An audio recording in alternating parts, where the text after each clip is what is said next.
Hello, everyone, and welcome to the 2024 Florida Native Plant Society Annual Meeting. My name is Valerie Anderson. I'm the Director of Communications and Programming, and I'll be the tech behind the meeting, running the slides and recording the presentation. All right, without further ado, Mark, take it away. Hi, everyone. Thank you so much for joining us. This is our annual membership meeting, 2024.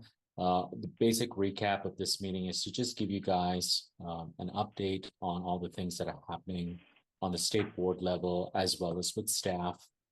We will cover some awards as well towards the latter portion of the presentation. And this is actually my step down as president. So towards the end of this PowerPoint, you will see me handing things off to Kateli, our new president for the Florida Native Plant Society. Thank you so much for joining us. Yes, we have Lynda Davis giving us a short recording of some of the accomplishments. Hello, my name is Lynda Davis, and I have had the privilege of serving as the Executive Director of the Florida Native Plant Society for the past 2 years. I wanted to thank you all for being here today, and to let you know that my job today is to let you know what we've been up to over the past year and what we have planned over the coming months. I wanted to start out by thanking all our members and in particular our chapters. I have had a fantastic time this year getting around and visiting. I think it's over 13 chapters now, and each and every one is unique and amazing, has really been open and shown me fantastic hospitality. I have loved meeting you all, and honestly it's the most inspiring part of my job, getting out and meeting our incredible community. So thank you to all our chapters. The work you do every day, week, month, year is absolutely incredible and an inspiration.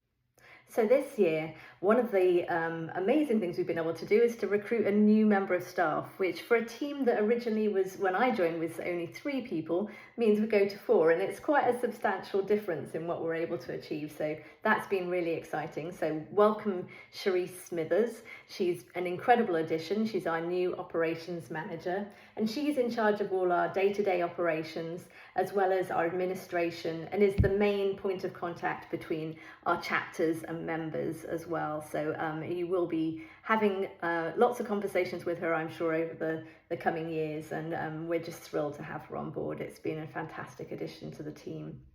I did also want to let you all know that our previous service provider of our admin services, provided by Cami and Emma, have now moved on, and we really wanted to thank them for their incredible service over so many years. We know that lots of you, when you call up or email or ask any questions of FNPS, that's your first point of contact, and they've done an incredible job over the years of being that amazing customer service point for us. So we really wanted to thank them for all their service over the past years. So as well as keeping the organisation running, I did also want to talk a little bit about the programme work that we've achieved over the last year. You will be hearing shortly from the committee chairs, and they will fill you in on more details, so I do not want to steal their thunder. But I did just want to touch on a couple of exciting things that have happened over the past year, one of which is we have a new lobbyist, Travis Moore. You'll be hearing from Kateli shortly, and I'm sure he'll be speaking in more detail about that. But we're really excited to have Travis on board. He's bringing great energy to the organisation, and we're really excited about the kind of policy and advocacy work that we will be able to achieve as a result over the coming years. This year we've been able to progress our conservation programmes also. So you may or may not be aware of our Torreya Keepers programme in the Panhandle. That's a programme which has evolved over the years, and we've worked alongside great partners like the Atlanta Botanical Gardens on that programme.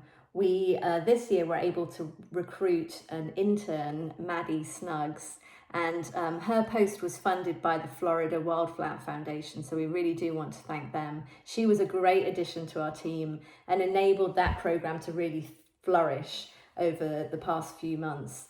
So we really want to thank Maddie for all her hard work as our first intern on that programme. We also had our first ever Dicerandra Day, which was a really fun day. We were able to bring together lots of people to get out there in the field do some work alongside the Dicerandra plants, and then also to hear from some experts about that particular species, which was amazing. Every year, Florida Native Plant Society is invited to bring a representative to each of the land management reviews around the states. And this year, Lilly Anderson-Messec, one of our staff, has really developed that program, and we're really excited to see where that's going to move over the coming months. We hope to bring on more people, to train more people, and to make better use of the knowledge we're gaining through being part of that land management review process. But Lilly really has taken that program and is really developing it into something that's going to be a key part of our conservation programming. Lastly, and certainly not least, I did want to let you all know that our new strategic plan is available on our website. It was something that's been developed over the last year, starting with an away day with our board of directors in August 2023. It has gone through lots of iterations, lots of scrutiny, and we're really pleased with where we are with it now. The main part of the strategic plan is that we now have 5 key goals that we're working to, and that's something we're really focused on ensuring that we're delivering. And I'll just quickly walk you through those if you haven't had a chance to look at the strategic plan. The goal number 1 is about building community, and I've talked a lot about that today, but that is something that's really critical to the Florida Native Plant Society and how we develop as an organisation. It's at the heart of what we are. It's what has kept us going for so long, and that community of people is really, you know, the army that we're able to mobilise when we're talking about advocacy or getting out and doing practical work in the field. So really critical. We also, a second goal is to conserve and restore, and that's all the sorts of things that you will already be familiar with. So the land management reviews, we're going to be growing the grants program for our conservation as well. Goal number 3 is to learn, and that's all about our research programs. This year we did increase the funding available for our research programs, and that is something that was part of that strategic planning goal, as well as other goals. Goal number 4 is to educate, and that's obviously something we do every day through our social media. We're also going to be looking to redesign our website over the coming years to build our educational materials. So if you're interested at all in getting involved in any of that work, please do get in touch. We would love to hear from you. We would love to have more people working on our education. And then, of course, part of that program as well is our conference, which is coming up in 2025. And then last but not least is our goal number 5, and that is to advocate. And that is part of that work, working with our lobbyists and our action alerts, which if you're not signed up for an action alert, you ought to sign up for that. It's during the session in Tallahassee. It's essential. It's something we do activate people to get involved, to support good policy and to challenge tricky policy for conservation in Florida. So please do sign up for that. So I also wanted to talk to you about what we've got coming up. One important piece of news that you may have heard about is that I will be moving on, and we are recruiting a new executive director. I have relocated to Europe. I'm speaking to you now from the south of France, which is beautiful, but I do really miss Florida. So yeah, we are recruiting a new executive director. In the meantime, I am acting executive director, and I will continue to make sure that we keep continuity. And as the new ED comes on board, as needed, I'm happy to provide that support until they're up and running, so that we don't lose any of our momentum that we've worked so hard to achieve over the last few years. Next month is Make a Will Month. That campaign will be launched at the beginning of August. If you're thinking of making a will and would like to include FNPS, we'd be very grateful for that. That's a really important part of how the organisation will be sustained in the future. And if you've already written us into your will, thank you. And please, if you can, let us know. It really does help us to know what we might be able to forecast or expect in the future. Also coming up is our conference in April 2025. It's our first in-person conference since COVID, so we're very excited about that. There's an amazing program planned. Tickets will be going on sale later in the fall, and if you're interested in getting involved in planning or supporting the conference, we do need volunteers, so please do get in contact with the conference chair, who will be speaking a little bit later. So with that, I just wanted to thank you all. It's been my privilege to serve as the ED for the Native Plant Society. I'm so grateful for all the friends I've made. I've told lots and lots of people this, and I truly, truly believe that this is the best job in the world for the best organisation in the world. And whoever is recruited as the new ED is incredibly lucky. I'm very envious they get to continue this job. It is incredible. I hope that any of you that are in Europe do get in touch. If you want to do some botanizing this side of the pond, I'm always up for that. So thank you so much, and have a great rest of your meeting. Thank you. And we're teeing Shirley up. Good morning. I want to thank Mark for allowing me to speak out of turn during this meeting. I actually have another meeting that I didn't control the scheduling of, and it was in direct conflict with the timing. So please keep in mind that this is a communications committee report, and it's definitely out of place. The communications committee is one of the oldest committees in the Florida Native Plant Society.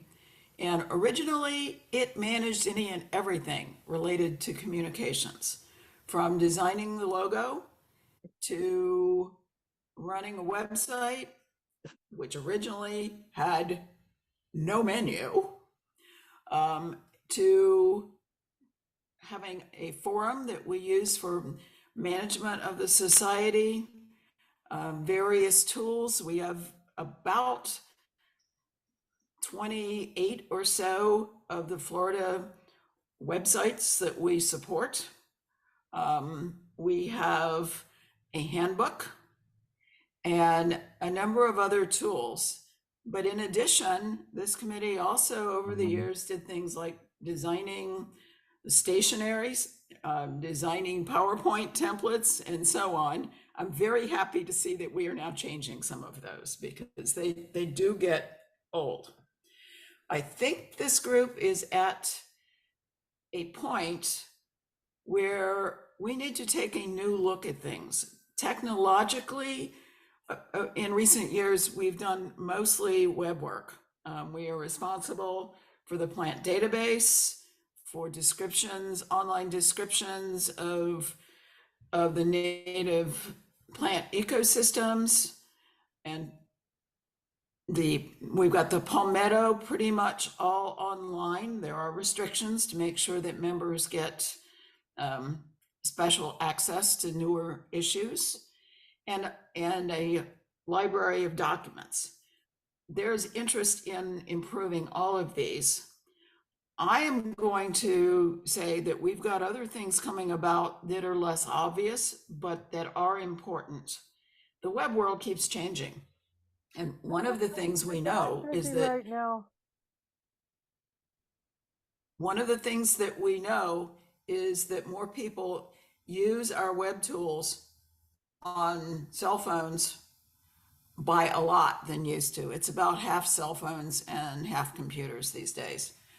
And we have to have different code for different types of computers, different types of devices, and they have to morph smoothly between them.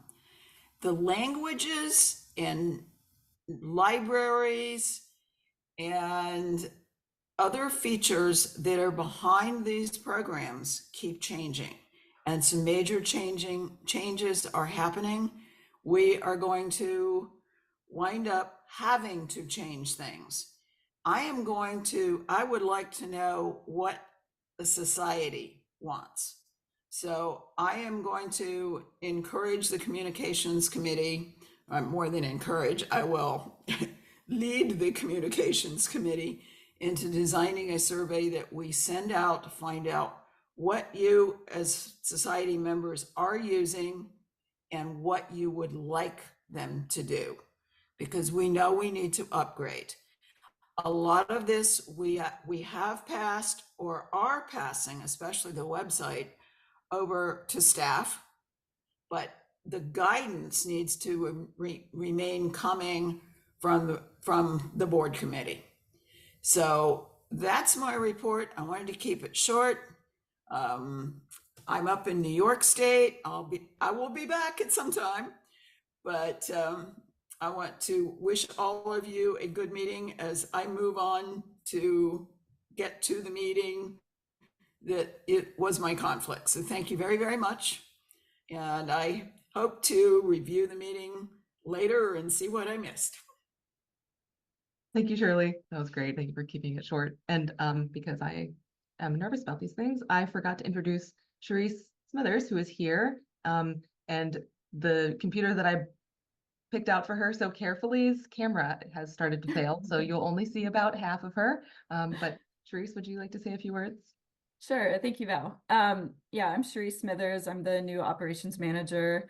I'm part of the Paints Prairie chapter as well. I live in Gainesville. And I just want to say I'm really honored to be a part of this society and just the amazing legacy that of work that everyone's done for so many years. And I look forward to supporting chapters and members in coming years and getting to meet everyone. You know, I've had a lot of conversations over the phone with different people and through email, and it's just been amazing. I really love being in this position. So thank you for bringing me on, and I look forward to our work together. Thank you, Cherice. And so next we're going to hear from Melanie Simon about our Council of Chapters. Well, the Council of Chapters report produced by Melanie Simon, or the slide, I should say. Melanie has done a great job. I just want to start off by saying that she is the chair.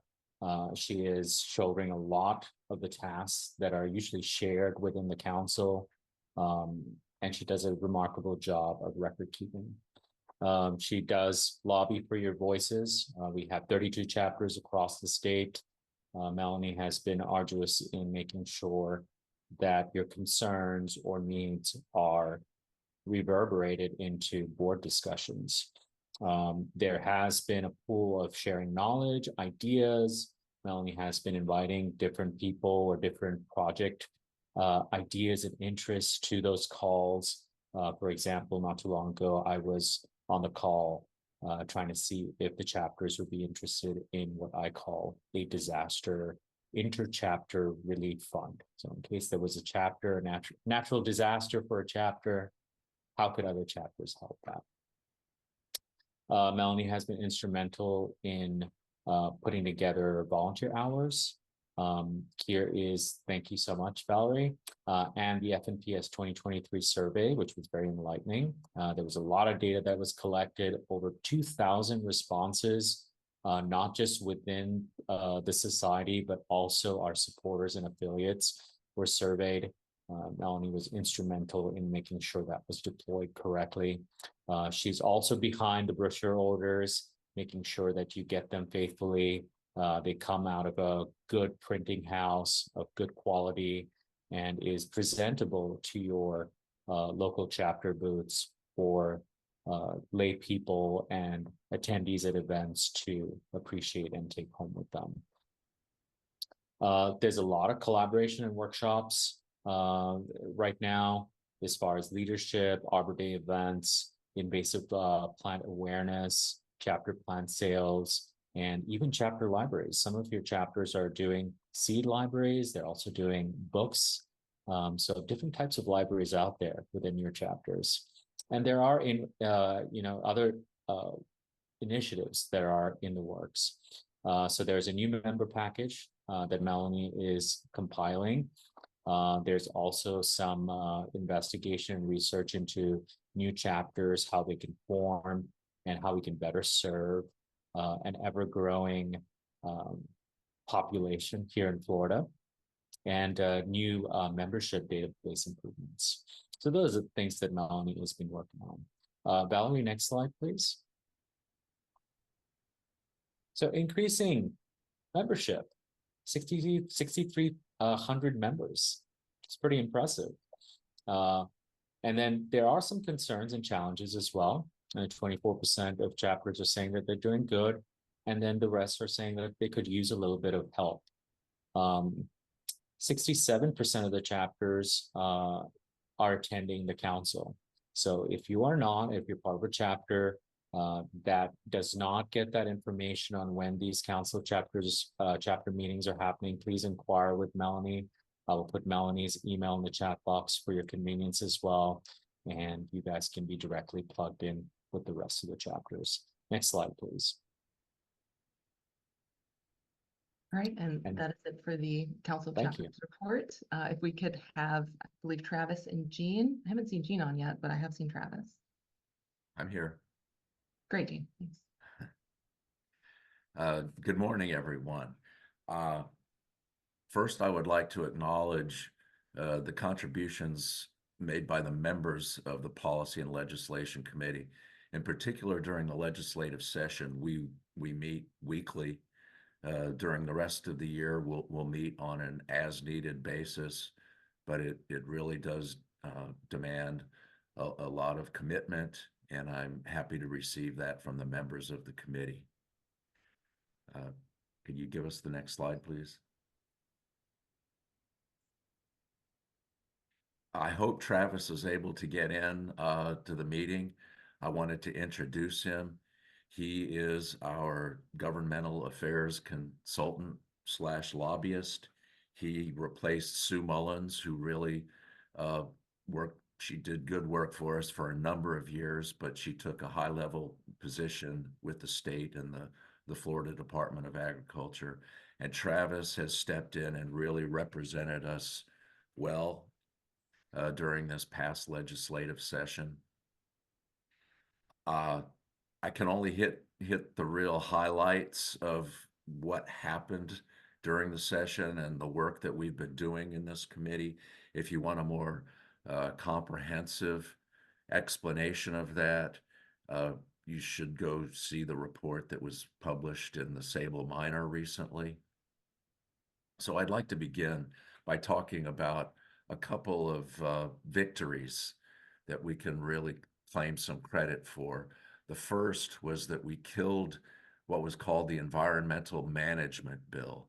This bill would have required any citizen or organization that challenged a permit, environmental permit issued by the state, to pay the legal fees of the developer or state agency in the event that they lost the challenge. And it was really a transparent attempt to just cut the people out of the process of government in this state. There are laws that protect people in the state against frivolous lawsuits, and this was really unnecessary, and it just wanted to put the onus on people that wanted to challenge environmental decision making and put the fear in them that they could be bankrupted if they wanted to challenge bad decisions. We also stopped the surplus lands bill. This bill would have allowed DEP to sell off conservation lands in the Florida Wildlife Corridor while just retaining easements over them that would have allowed those lands to be converted to agricultural uses. There is an existing process for surplusing lands that really don't have conservation value. It works, and this bill would have basically sidestepped that and not involved any process or transparency or public participation in decisions about surplusing state-owned lands in the Florida Wildlife Corridor. I use the term stopped, and that's largely because we know this bill will be coming back again this year. We and many other environmental organizations are working together in preparation to stop this bill when it does come back next year. Another nice win that we had was we saved the soil and water conservation districts. There was a bill that would have dissolved all the existing districts. replace them with a handful of regional boards, which would have been appointed by the Commissioner of Agriculture. Those current soil and water conservation districts are served by elected representatives from the local community. Next slide, please. On the flip side, as is the case every year, there were also some disappointing losses. Probably the worst of those was when the governor recently signed the Energy Resources Bill. We had asked the governor to veto that bill. We'd issued an action alert, and a lot of our members followed up and also asked the governor to veto that bill. And again, FNPS was not alone. The environmental community was really aligned against this bill, which basically, now that it's in law, it ends all the state's goals towards meeting energy efficiency and sustainability standards. It bans the development of offshore wind energy and deletes references to climate change from Florida statute. We're also part of a coalition to restore the Ocklawaha River by breaching the Redmond Dam. There was a $500,000 appropriation in the budget that would have funded the University of Florida to assess the benefits and costs of that restoration. This did not seem to be a controversial project. There seemed to be a lot of support within the legislature, and we still don't understand why it didn't survive the governor's veto pen. We do have some ambitious goals for next year. We want to try and get a little more proactive, and so two of those items that you see on this slide, the Mangrove Restoration Bill and the Saltwater Intrusion Vulnerability Assessment Bill, they were both proceeding through reviews, committees this past session. They did not make it through. There were some problems with the Saltwater Intrusion Vulnerability Bill, which our lobbyist, Travis, was instrumental in taking the bad provisions out of that bill and making it one that we could enthusiastically support. And he has been working with legislative leaders to ensure those bills come back again next year, and we believe they're poised to be passed into law. We're also going to pursue some increase in funding for the endangered native Florida conservation grants. They received $217,000 this year. We don't think that's enough for plant conservation. We believe it deserves more. And so we are working in order to get increased funding for those grants. Next slide, please.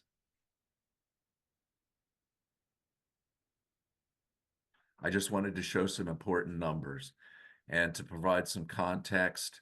The total Florida budget this year, after the governor used his line item vetoes, $116.5 billion approximately. Of that, $100 million will go to land conservation through Florida Forever, and another $100 million through the Rural and Family Lands Conservation Easement Program. We support both of those programs wholeheartedly. We wish those numbers were higher. Just to put them into some context, if the total budget for Florida was $10, what was allocated to land conservation would barely be a penny, and this in a state that's growing by 1,000 new residents a day. We know that's not sufficient, and as we do every year, we'll be pushing for more. It's also important to note that $100 million for Florida Forever is the minimum now required. There was a law passed last year that requires a minimum of $100 million for Florida Forever annually. So all they did was basically satisfy the minimum. We are excited that next year, when the gambling compact executed last year starts generating funds, $750 million a year estimated. Those funds, based on a bill that was passed this year, will go to environmental programs, including an additional 100 million to land conservation. I'm not going to go into detail on what I have listed here. I just want to make the point that what goes on in Tallahassee and during the legislative session, that is not the end all be all of plant conservation. There's a lot that happens in our local communities. These are several examples. I'm sure there are many more. I don't always know what some of our chapters are engaged in, but I want all of you to know that we support our chapters engaging in local issues, and whenever assistance might be necessary from us, we would like to provide that assistance if we're able. We can't be everywhere. We can't know everything that's going on. So we really need communication to be a two-way street. We need our members, our chapters, to keep us informed if there are major threats to plant conservation happening within their local communities, so that we can assist whenever possible. That's all I have. I don't know if Travis is there. Yeah, yes, Gene, I've been here and willing to say anything if you'd like, but I don't want to speak out of turn. Well, please take a moment to introduce yourself and share whatever thoughts you have about last year's session and the upcoming session. Great. Well, thank you all for taking the time out of your Saturday morning to join. This is my first annual membership meeting. I joined the effort as Gene and Gene mentioned and Lynda mentioned, right kind of at the beginning of the legislative session last year. It started in January. I came on in December, so we really kind of hit the ground running. Gene went through kind of the highlights of the legislative session. I will say it is very important, as Lynda mentioned, to sign up for those action alerts. The key is you, the membership, the chapter structure that we have. Signing up for those will be valuable, not only to let you know what's going on, but also to get your engagement. Right now we're entering, as is very apparent, an election and campaign season. So as that even gets busier as we move into the fall, legislators, policymakers across all levels of government, from your city council to your legislators, will be out in forums and in different activities. Make sure you're engaged with them as well. Just introduce yourself so that we're, no pun intended, but planting the seed of Florida Native Plant Society in their minds, so that they know that you're there, that you're active, that you're watching, so that then when we put forth those action alerts and you connect with them, that's not that first level of interaction. So with that, I'll end, but it's an honor to be a part of the team, to work with you. We do have I think an ambitious but doable 2025 agenda and platform that we're going to be working off of, and it's going to take all of us together. But I think we can get some build on the successes that we had and get even more done. Thank you, Travis. Thank you so much, Gene and Travis. It's great to have an active policy and legislation committee. It's great to have a good lobbyist, and I really appreciate everyone responding to the action alerts, particularly people that respond with questions and comments or send their full comments. Sometimes I've even used these as examples for other people sending in comments in the past. So thank you so much for your engagement. After we transition to the Conservation Committee report, I'll put the link to sign up for action alerts in the chat so that everyone can do that if you're not already signed up. Okay, with that, John and Lilly. Good morning. John Benton. I'm Conservation Chair, and I'm doing this tag team with Lilly, and I will let her take the first turn. So Lilly, if you would, let's go to the next slide, and Lilly will kick us off. Good morning. Morning, everyone. Thank you, John. I'm excited to be here today.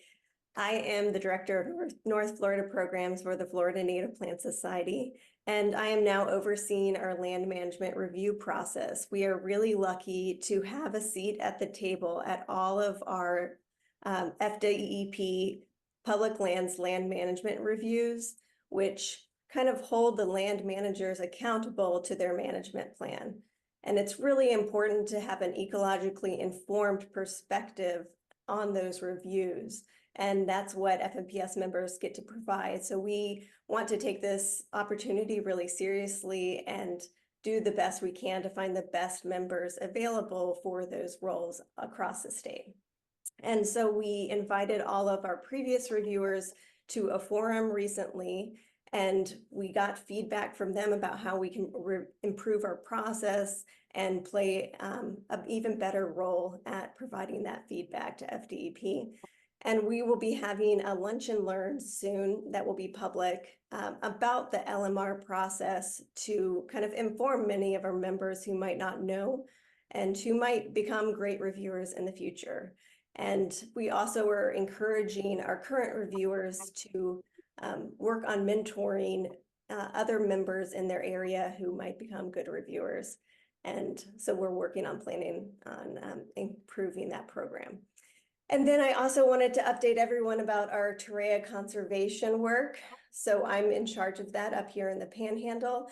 And we have had excellent success in finding hundreds of new individuals of Torreya taxifolia previously unrecorded on privately owned lands. And that has added tremendously to the information and knowledge that we have of the species and its status right now as an endangered species, how it is doing. It's greatly improved the genetic material that is in ex situ conservation collections and the genetic knowledge. We just got DNA work back from the Atlanta Botanical Garden, who we work very closely with on this project. And we have interestingly found that the species is very low in genetic diversity, which has led us to shift our focus of conducting, surveys to find more genetically distinct individuals to more research on aiding the institutions that are doing work on the fusarium that is actually causing the decline of the species. So we're helping to aid them in their research by collecting samples of the fungus. And we are also working on planting out plantings and seed trials of the species. So lots of new things coming up. As Lynda mentioned in the intro, we had a intern this year and it was an excellent program. We're really grateful to the Florida Wildflower Foundation for funding that internship. And it was a great success for her and a real help for me as well. Thanks, John, you can take it away. Thank you, Lily. One thing that, in addition to the LMRs, there is so much information that's generated from the LMRs. We want to make it more available and more useful to our membership, and also create better engagement between local chapters that are around the LMR and those properties that are being reviewed, because our chapters are the best resources for information on those that will guide our commenting. Onto conservation awards, we were able to fund 2 really good projects this year. Thomas Green is doing and has been doing work for years on Point Washington State Forest, and he will be doing some great work in the wet areas that don't get touched by fire as easily. So sometimes the woody species can overtake them and crowd out some of the threatened and endangered species that we're interested in. And then Raul Moss is at St. Thomas University down in Miami-Dade, has a rare portion of pine land in Miami-Dade, and he is working on restoring that and introducing native species with the help of Fairchild. So it's a great collaboration, and we were really happy to be able to fund two good quality projects. We rely on local chapters to sponsor, and it's a requirement of the conservation grant that local chapters sponsor these efforts. So we certainly encourage local chapters to investigate what small conservation projects are in their area, and we hope that continues. We have the follow-up on two prior year projects. The Dice-Aranger project and the Manrique Car Greenway was awesome, and we hope to hear about that at our annual meeting. The other one that we funded last year was on Natal grass seed control in Lake Griffin State Park, and again, that will be presented at the conference. So we have some good track records for good projects, and we are just so happy to be able to fund such things. We wish we could do more. The second thing we've been really involved in this year is plant rescue information. There are a couple of chapters that have really done well and developed this process of doing plant rescues, and we've taken that information and distilled it into some PowerPoints to help other chapters get started or refine their process or think about how they might do plant rescues in their area. And what this does is it can conserve rare or valuable plant material and get it moved to similar habitats in that area. So they're very important components. It's a great engagement. If you haven't been out in some of these areas and learned, and it's hard work, but very rewarding. And so we thank the chapters that are engaging in that. FNPS does have some funding to help with these projects for pots, flagging, possibly some labor. So if you're interested, get in touch with us and we'll be glad to help you along. One thing that we did not have this year was any applicants for the Dan Austin Ethnobotany Award. And it's been several years. So we will need to revisit that and see if we can modify the requirements or do a better job of finding people that are interested in that type of work. So unfortunately, that didn't come to pass this year. So we are looking for active members of conservation. If you're interested in that, please get in touch and we will be glad to have your help. Thank you. Thank you so much, John and Lily, for all the work that you guys do. So now we have Dr. Paul Schmalzer, to present our Science Committee report. Morning. Thank you, Valerie. I'm chair of the Science Committee, and I want to thank the other members of the committee for their effort this year. Those were Dr. Susan Koptor, Dr. John Moore, Kim Zerillo, and Gage LaPierre. Next slide, please.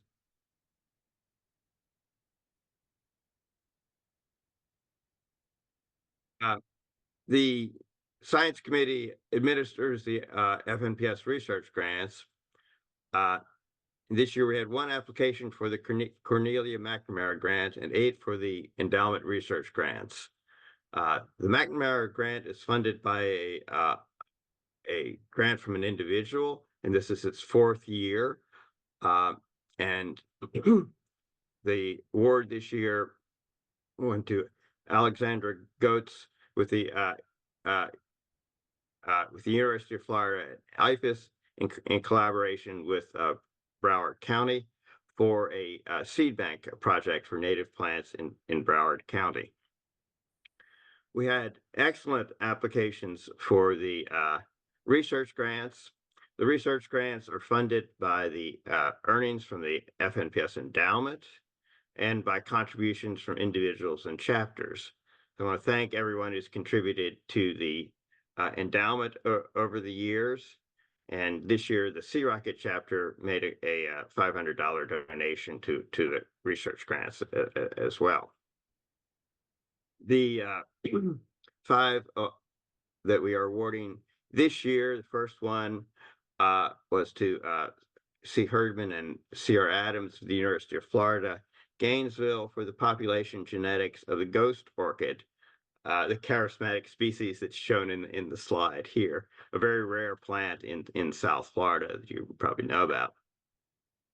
Second is to Jennifer Schaefer of Winthrop University, sticky plants in the Florida scrub ecosystem. This is work that's going to be conducted at Archibald Biological Station on several species that have sticky flowers and stems that sometimes trap insects. The third grant is to D. Tucker at Montgomery Botanical Center which is in Florida Atlantic University, safeguarding Florida's most threatened palm, Sable miamensis. This is a recently identified species that's similar to Sable atonia, but limited to pine rocklands, and very few of them are remain. Next slide, please.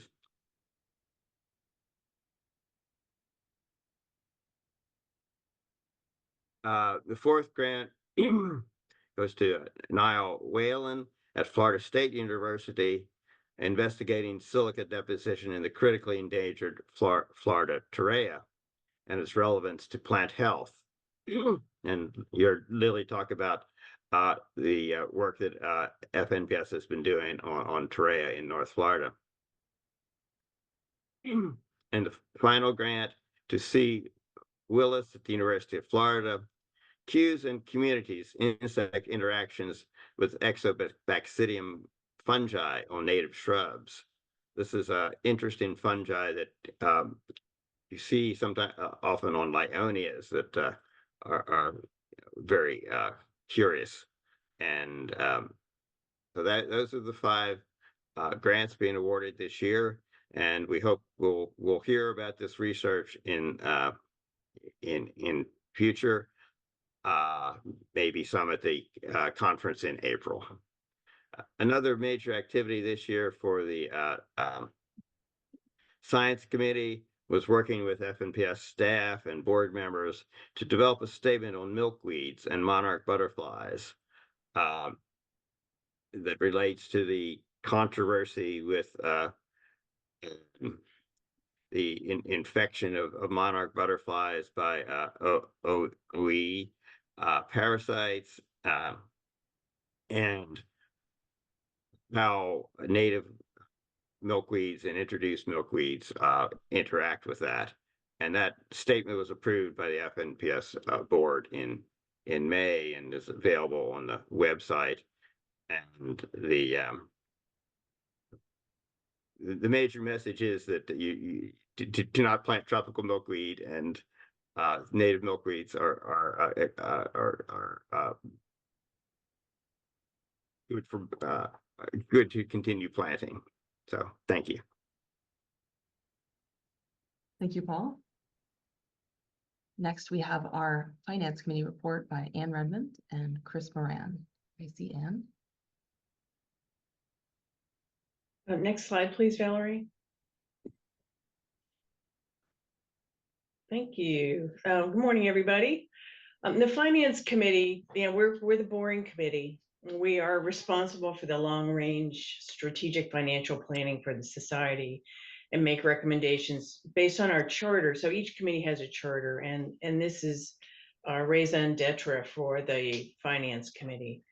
We recommend to the board changes that may be needed to financial policy, policy requirements or creation or dissolution regarding the society's financial stability.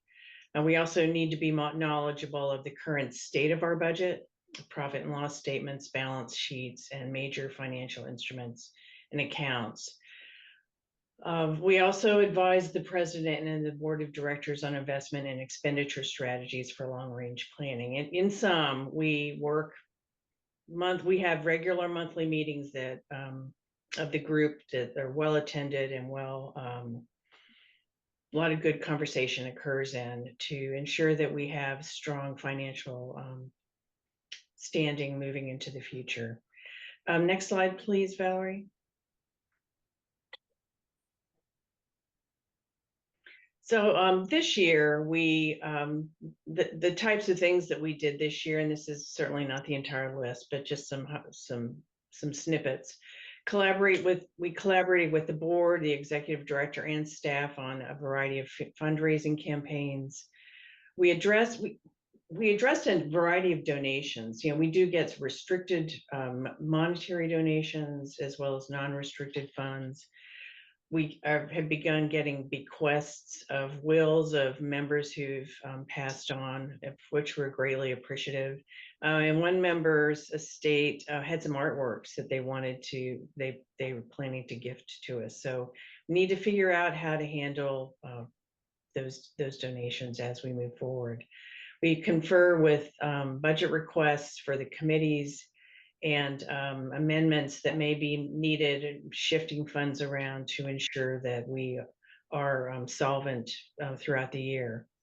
We work with the executive director and committees to stand up the new strategic plan. We need to be thinking about the money side of the strategic plan. So the finance committee was involved with that. And we've been continually strategize about our growth and financial future. And one specific task we had this year was to look at the strength of the science endowment that Paul was just reporting on. And we're very happy to report that it's very strong. And that's my report. Thank you.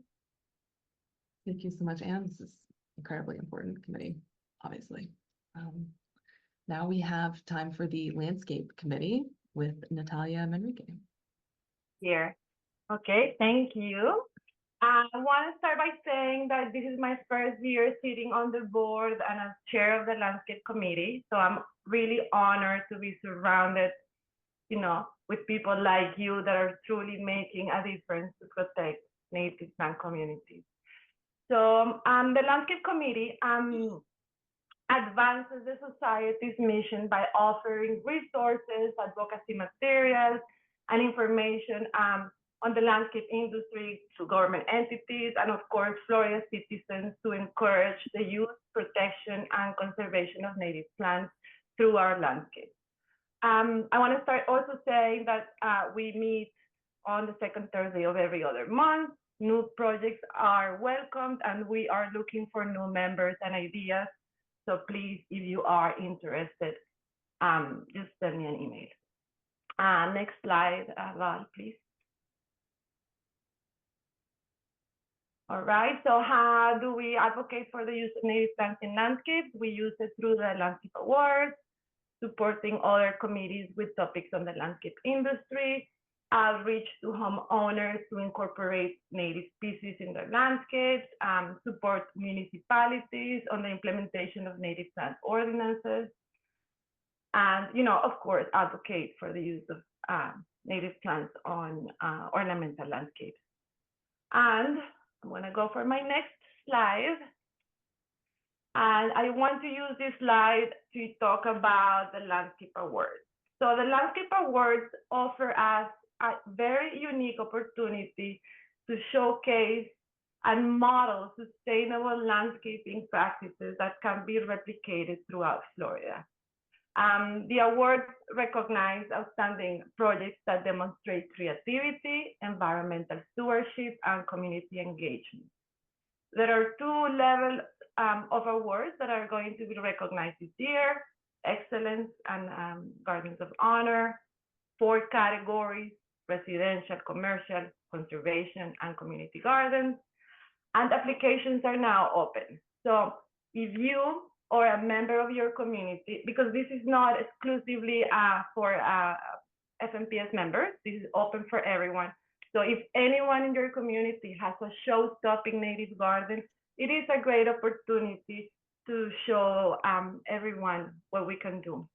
Deadline is August 9th.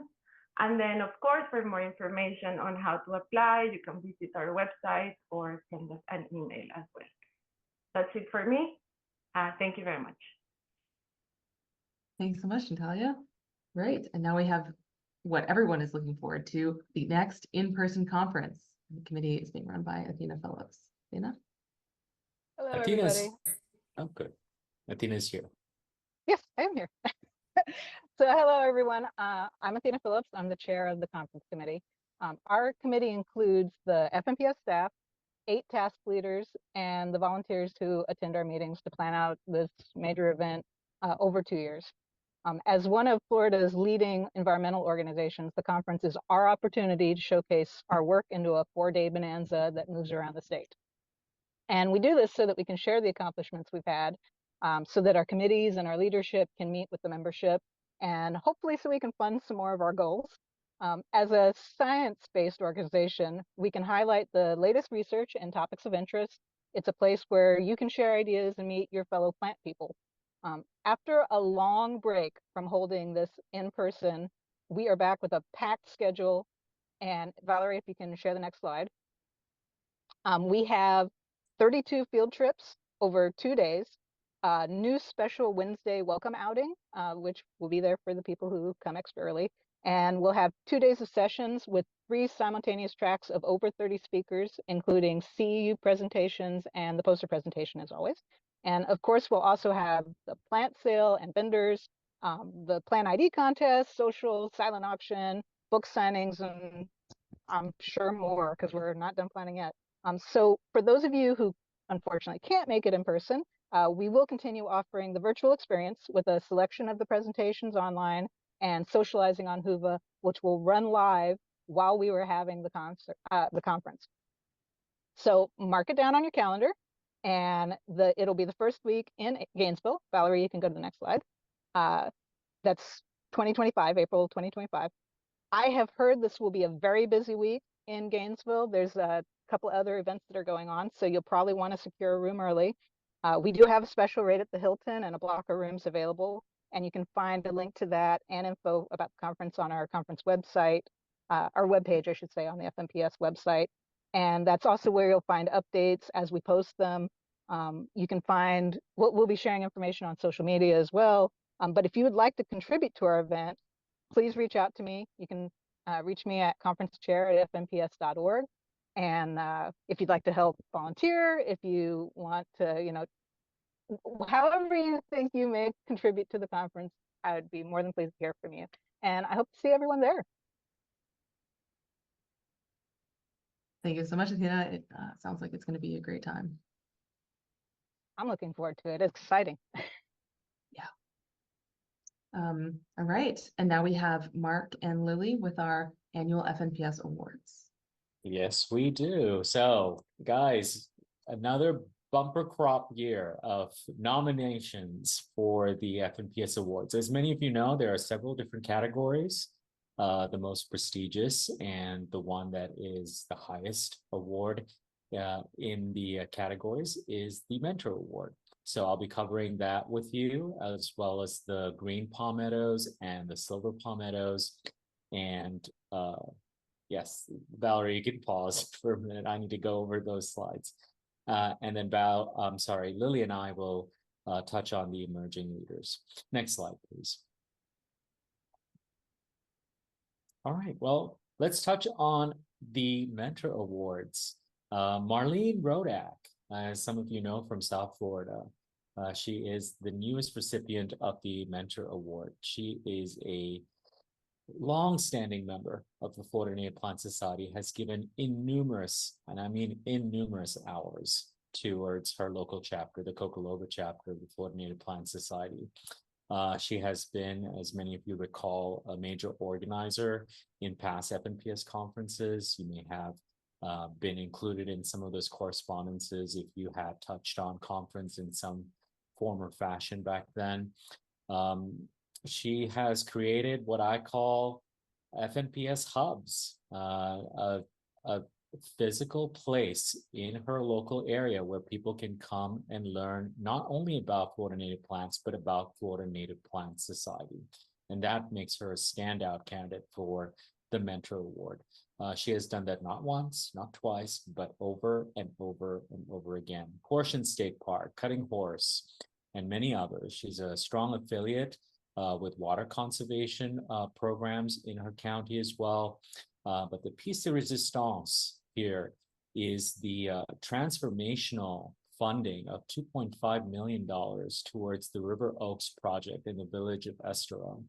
And you'll be hearing a lot more about that directly from Cocoloba chapter in the months to come. A very, very strong and unanimous congratulations to Marlene. Marlene, if you are on the call or if you have friends that are on the call, please know that your chapter really rallied around your nomination. They submitted a very solid and compelling package to the board to review.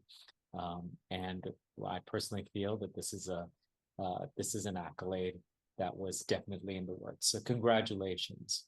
Next slide, please. And we have Ginny Steibold as our newest Mentor Award recipient as well. As many of you know, Ginny is the author of several native plant books on gardening and landscaping with them. She is not new to FNPS either, decades-long service, a member of the ICSIA chapter. Matter of fact, Adam, who's on the call here, had nominated Ginny from his chapter as well. And the board also supported her nomination wholeheartedly. She is what one of the people that wrote a letter of support called the FNPS voice of homegrown national park before that phrase was coined. And that is a very appropriate accolade for Ginny. As many of you in your chapters, you probably have heard of Ginny offering a free program. She'll drive down to your chapter or she'll do it virtually. She won't charge you anything. She came to my local chapter at Couple Fern and she said, Mark, I'll drive all the way down from Jacksonville to Sanford and speak to your chapter. And as I recall, 6 years ago, our chapter was struggling financially. And we looked at this as a good fundraising opportunity. And we could not have been more grateful for Ginny's generosity. It was very well received. She was debuting her latest book, which was a step-by-step plan for a Florida native garden. You can Google that or find it on Amazon as well. She has been instrumental as an FNPS educator. And the board also supports her nomination as well as her local chapter. Again, a hearty congratulations to Ginny Steibold as a Mentor Award recipient. Next slide, please. Next up is Green Palmetto Awards. So these are nominations from your chapters. The categories are service and education. There is another category as well, but these are the two that were actually recognized this year. First up is Susan Yorka from Sweet Bay chapter. Sweet Bay wrote that she has been known to consistently and recurringly donate native plants, not just to Sweet Bay chapter, but also to the local preserve. So they were wholeheartedly supportive of Susan. So Susan Yorka, here is your Green Palmetto Award from Florida Native Plant Society State in service. Thank you so much. Next up is also from Sweet Bay chapter. It's Jody Wood Putnam. I know Jody as a very talented artist, but apparently she wears many hats in Sweet Bay. She is a consistent educator, noted nature photographer, and she's just a dynamo from her nomination letter. So we congratulate Jody Wood Putnam as well from Sweet Bay chapter in education. Thank you. Next up is Heather Thomas from Couple Fern. She is the principal leader. She's the principal leader in branding, marketing, and advertising for all sorts of Couple Fern flyers, literature that is local to our area, activities, programs, but especially plant sales. She has been instrumental in standardizing that format, that it is recognizable and is well received by the local community. Thank you so much, Heather, for your service. Justin Atherton from Florida chapter is next. He has been nominated for service. Justin's notable contribution was to name Florida Native Plant Society as the recipient of $15,000 from Cox Conservation or Cox Enterprises. It was actually a challenge. It was called the Chairman's Challenge from Cox Enterprises. And he won that, and he named Florida Native Plant Society as the recipient. Thank you so much, Justin, and thank you for your service to FNPS. Next slide, please.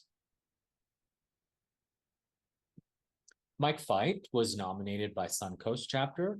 We have some Suncoast members on the call, and they will reverberate that nomination as well. He is a long-standing figure. I believe his membership goes all the way back to 1982.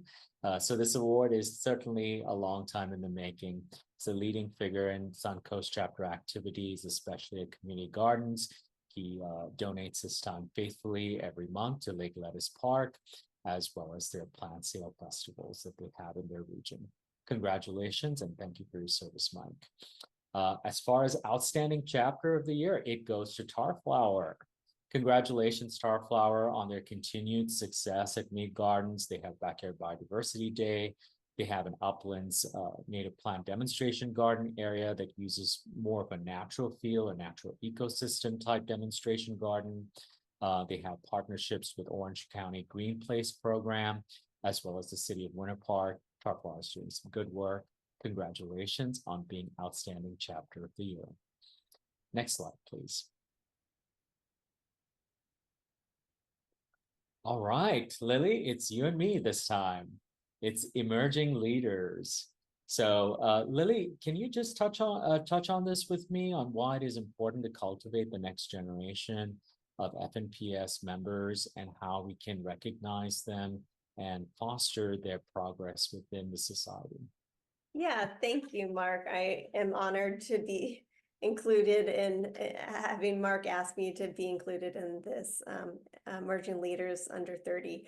I joined FNPS when I was about 25, and it was instrumental in connecting me to mentors that really taught me so much about our native plants and ecosystems, who guided me to, special spots across the panhandle.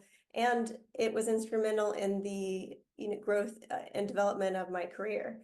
So I can't say enough about how important it is for us to welcome young people to our meetings, to our field trips, to any events that we're hosting, and try our best to make them feel included and make them and get their feedback, and also share our responsibilities with them. I think often we overlook young, even students, when we are looking for someone to share responsibilities in our chapter because we think they're too busy, et cetera, et cetera. But I think it's a great opportunity for them, and we should allow them to take on a more pivotal role in our chapters. Would you like to continue from there, Mark? Or? I would. Thank you so much for that. And Lily's absolutely right. We got to get them while they're young. It's a journey after all. So if you start the plant young, they will root and take hold accordingly. Let's start with the recognitions here. So first up is Charles LaGreca. Natalia Manrique, our wonderful landscape chair, is here on the call. She can certainly support what I'm about to say, but Charles has been instrumental in keeping the landscape awards on track as secretary. Organizes the meetings, makes sure that Natalia is supported, is always there as a good sounding board. It's a fine addition to Natalia's team, and has been crucial in the progress and upkeep of the landscape awards staying on track this year. 27 years of age. Tender, right? Congratulations, Charles. He's from Palm Beach County chapter. Kevin Lipman from Copper Fern chapter. He's actually from the UCF, the University of Central Florida's Industrial Organizational Psychology School. He was a co-author on a research paper, which was titled Engaging Graduate Students in Nonprofit Consulting, where he actually recommends graduate study programs to get involved in nonprofits such as the Florida Native Plant Society, which was also cited in that paper, to help them and foster a sense of leadership, stewardship, succession, and continuity. So congratulations, Kevin, at the age of 25. Our youngest recipient is actually 16, and she is Maggie Allman. She is still in high school. She is the key figure in her club at South Fork High School named Students Against Invasive Species Club. What is really remarkable about this young individual is that she presented to the 2024 FIS conference in Melbourne. She's 16 years of age. Maggie is from Martin County chapter. Congratulations, Maggie. Next up is Tegan Young. Tegan is from Tarkwa chapter. Tegan is demonstrating leadership in a passion for native plant horticulture. She's currently finishing up her PhD in horticulture at the University of Florida at the age of 27. Congratulations, Tegan. Next slide, please. And we have Carly Batts. She is about to turn 30, so she is right on that cusp, age 29. She's Martin County chapter's newest president. And boy, when word gets to the president of the society that a new and upcoming leader is making some big moves in their local FNPS representation, I certainly take notice. Carly has been just that. She has been instrumental in moving money directly into demonstration gardens, making sure that the community knows about their programs and outreaches. She's making a lot of moves as far as native plants are concerned through and in service of Florida Native Plant Society. And she is the latest president of Martin County. So congratulations is in order from Carly Batts. Thank you so much for your service. Next slide, please. And Silver Palmetto Awards. These are given by the state president, one of the few perks that my position has. And as many of you know, I sure love to recognize so many of you that are longstanding and emerging power players within Florida Native Plant Society. Thank you so much for your interest in our nonprofit, first of all, but then also finding your stride and your passion that really ignites your creativity and your hard work. First up is Lynda Davis. I mean, I could not leave my post without recognizing Lynda for being just a monumental force in not just organizing staff, FNPS systems, helping get the strategic plan out there, but her sense of diplomacy is just well known. I think I joined the rest of the board in saying that it has been a great pleasure working with Lynda Davis. Lynda, congratulations on a Silver Palmetto Award. It is the least that I can do.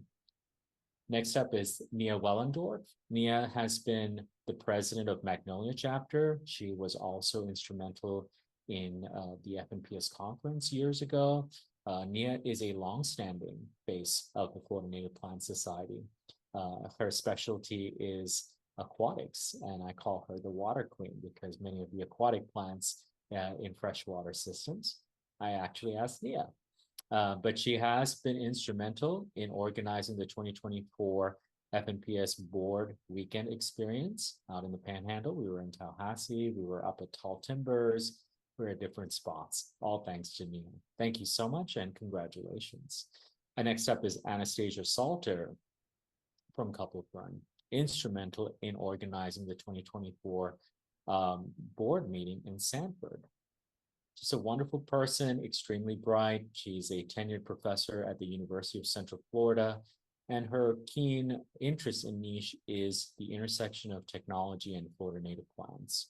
So she will continue to be support and research and help educate the membership on how technology in this day and age can be the voice and support that Florida New Plants need.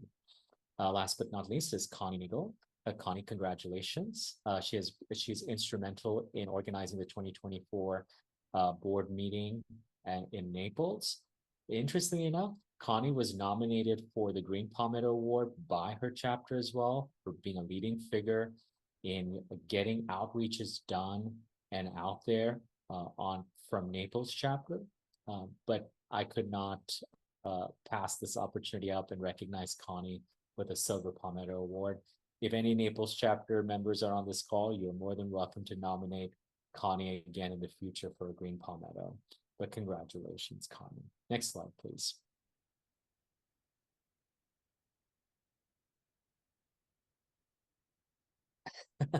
Next slide, please. I think it's frozen, Valerie. Oh, we got one more. And this one is an unsung hero, guys. His name is Jonathan Shanting, extremely shy, very camera shy. It has been an interesting journey recognizing this individual. As many of you know, Pinellas chapter has the largest members in the state, bar none, over 600 strong. And this individual that is working out at Wilcox Nursery is a leading force in that membership. Every time a person checks out a native plant at Wilcox Nursery, Jonathan is behind the desk asking, have you become an FNPS member today? Would you like to? We'll actually plug a discount in there as well. FNPS members get 10% off. He has been the reason why Pinellas is lucky to have such a big membership. So I wanted to take a moment to congratulate somebody from a horticultural background that is not necessarily evident in our membership, but is basically the silent warrior and has been doing it for 14 plus years at Wilcox Nursery. And it's high time that we recognize a silent player such as Jonathan. Congratulations on your Silver Palmetto Award. Next slide, please. Closing statements. I will tackle this with Jean. Before I hand things off to Jean as well, I'd like to say a few words directly to the membership. And I wanted to put together a few slides. Valerie, you can stop sharing screen just for a moment. But I wanted to put together some slides and show you all the things that we've done. But I chose to use this time to actually have a direct conversation with the viewership. FNPS is a family. I leave this position knowing that many of my board members, which I always have tried to keep a professional distance with, I'm leaving this post knowing that so many of them are people that are just going to end up on my Christmas card list because they are just wonderful friends, wonderful people to check in with. And I feel very lucky to call these people my peers and my colleagues. I want to thank each and every one of our board members for being just that. It has been a very pleasant journey because of you. The presidency is really the glue that keeps all the committees together, understanding a committee's needs or a person's needs and concerns and trying to make things work. And without you, that would not have been possible. So thank you so much for just being there and being part of the ride. It's been a pleasure knowing all of you. It's been an honor and privilege. I want to thank all of you for your support. You know, just being a member itself is a way of showing your support. You guys give us financial support. You guys give us referral support. There's so many ways that each of our members have shown support. And I want to recognize and thank you for that as well. And last but not least, you know, I really am looking forward to serving and supporting our next president, Gene Kelly. So please join me in supporting him. We look forward to the next 2 years under his leadership. And last but not least, you know, if you can serve, please serve in a committee. We're looking forward to hearing from you. We're looking forward to your volunteerism in whatever shape or form that may be. Committees need your help. Committees could use your a little bit of your time. but stay on track, stay productive, try to bring those ideas into fruition. And that's what makes Florida Native Plant Society work. Valerie, you can share your screen again. Thank you so much for listening. Thank you, everyone. That we're not actually adjourning because point of order, Gina's not actually our next president until everyone votes for him, if you'd like. So we have several voting forms to go through. So if you need any of our contact information, it's here. And I'm going to get the links. We are going to start with our bylaws vote. So that will be on the bylaws change that has been posted on the blog for quite a while. I sent out the links in all of the emails announcing the meeting. So I will give 5 minutes, and I'll turn a timer as soon as I send this for everyone to read the bylaws changes and to vote on them. There's no code this year. So just please, oops, let's do, bam. Okay, so please test this out. I have the responses here on a timer.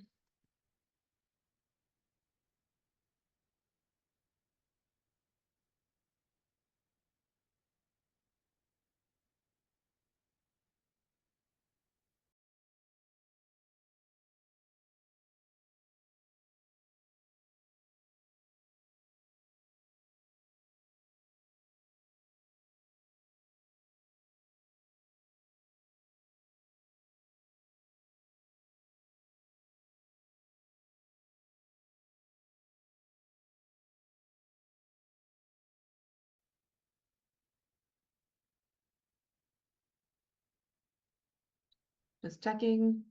Everyone who wants to vote, we're coming up on the 5 minutes. Is anyone having trouble, or do they need the link again? Need help? Everything working okay?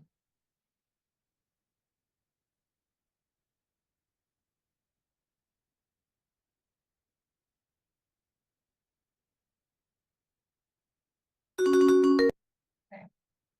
All right, so we look good for having passed 100%, 44. So thank you, everyone. So now here is the, oh gosh, I threw all over it.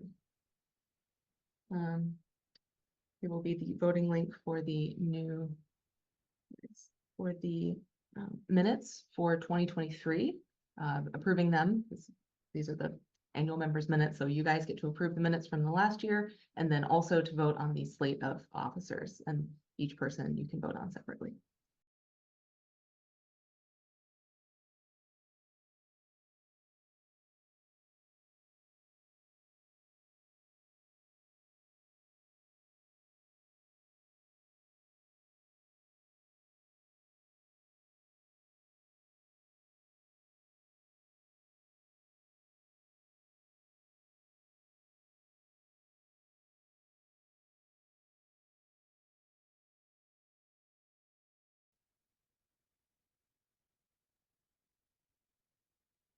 Okay.